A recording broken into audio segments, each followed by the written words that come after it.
I'm going to show you an advanced application of a circular calculation or iterative solving. Now, just by the very nature of iterative solving, circular calculations in Excel, they are live solutions, but I'm going to kind of show you how we can implement a circular calculation to solve a pretty advanced case study. What I've got here is something known as the Colebrook equation. The Colebrook equation relates the friction factor in fluid dynamics, which is little f here, to the relative roughness. The relative roughness is this ratio epsilon over big DH, and the Reynolds number, which is RE.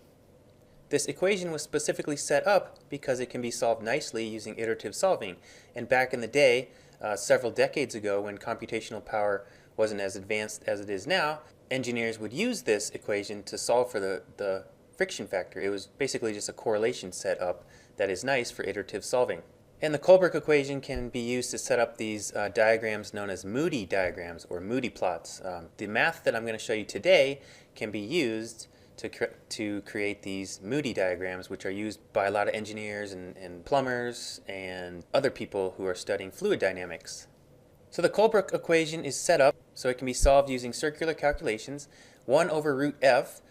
We can replace that with just x. So I'm going to make this substitution that x equals 1 over root f, because you notice that that's found on the left side and on the right side in this second term in the original equation. So really what we end up with is this x equals an f of x. Whenever you can rearrange an equation to be x equals some function of itself, you should think circular calculations.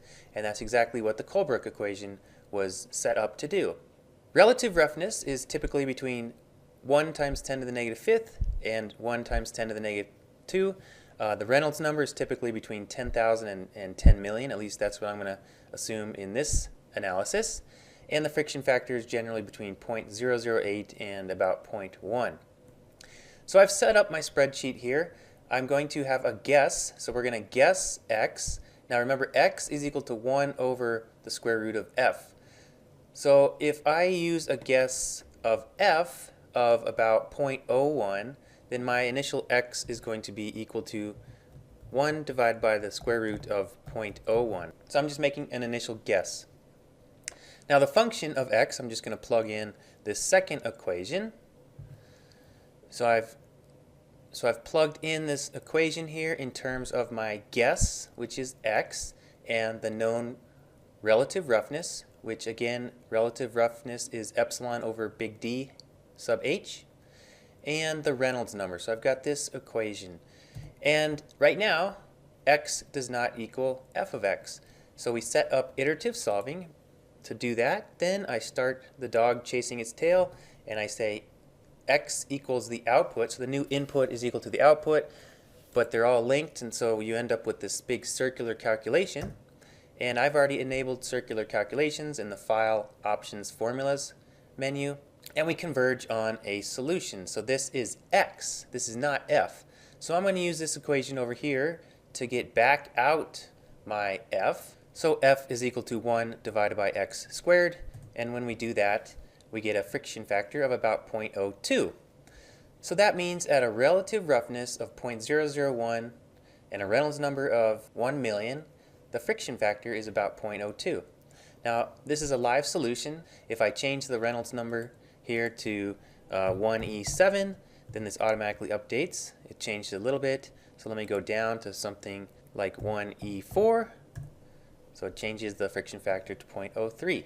And I can also change the relative roughness. So maybe I wanted to change the relative roughness to 1E negative 2, and it automatically updates the friction factor. So I want to show you how we could then set up a big table, and this table could be used to make that Moody plot that I showed earlier. We're going to do a two-way case study. I've got Reynolds number here ranging from 1 to the 4th up to 1 to the 7th. And I've got the relative roughness between 1 times 10 to the negative 5th and 1 times 10 to the negative 2. Now we can set this up using a data table tool, a two-way data table. The upper left cell here has to be, this is a reference for where on the spreadsheet I'm going to get the variable that's going to populate this table. And that's the friction factor.